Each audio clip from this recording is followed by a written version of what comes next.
देख सकते हैं सिद्धेश्वर से हमारे सामने राजा राम पंडा जी है। पंडा जी ये बताइए, लोग आते हैं यहाँ पर, धुनी चल रही है, सिद्धेश्वर भगवान साक्षात यहाँ विराजमान है परमंत्री गंगा आश्रम में।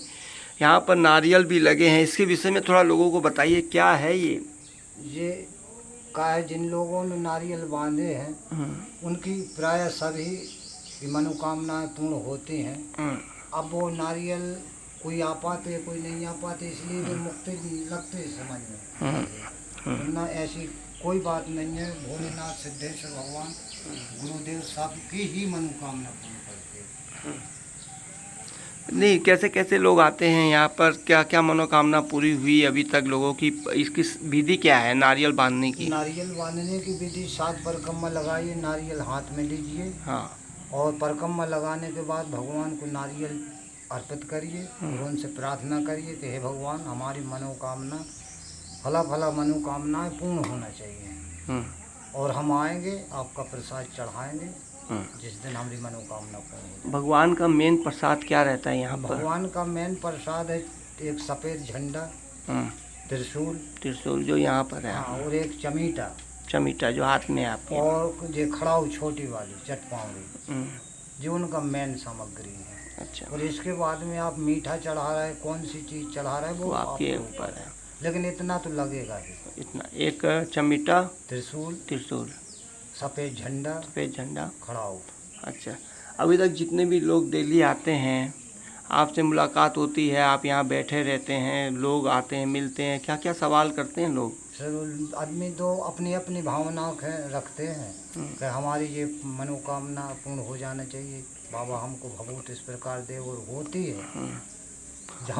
भभूति का क्या, ये कितने सालों से जलती आ रही है भभूति? ये कम से कम 100 वर्ष से जलती आ रही थी। जो 100 वर्षों से? हाँ, और हमारी जो तीसरी पीढ़ी चालू हो गई। अच्छा, हाँ, तीसरी पीढ़ी। पिताजी थे पहले आपके, है ना? दादा के बाद पिताजी। हाँ। और कुछ बताना चाहेंगे हमारे दर्शकों को?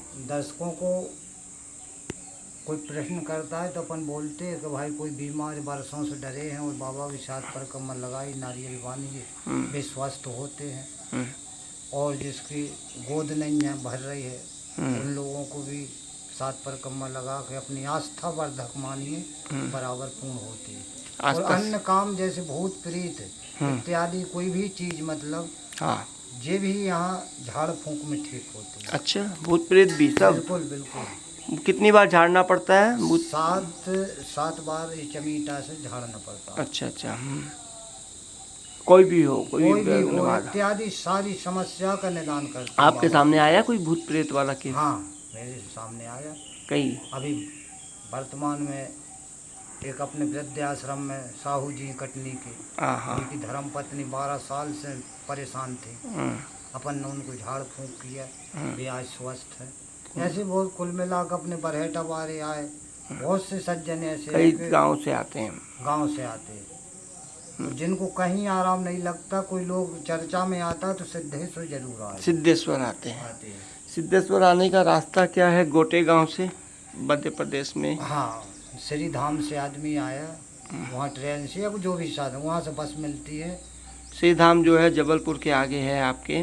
गोटे गांव बोला जाता है। श्री धाम बोला जाता है। श्री धाम से 15 किलोमीटर झोतेश्वर परमंत्री गंगा आश्रम, वहाँ बस मिलती है गोटे गांव श्री धाम से झोतेश्वर के लिए। तो सब आते हैं ये मध्य प्रदेश में, और भी कहीं से भी स्टेट, और अपने छत्तीसगढ़ है, रायपुर है।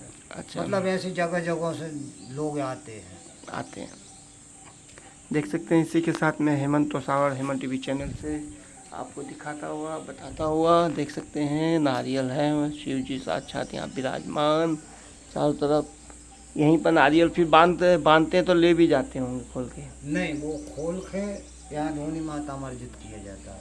अच्छा, धूनी माता में अर्जित करते हैं। इनका काम हो गया, जी नारियल आपका है, जो आप लीजिए। इसमें कई कैसे जाते हैं ऐसे। धन्यवाद।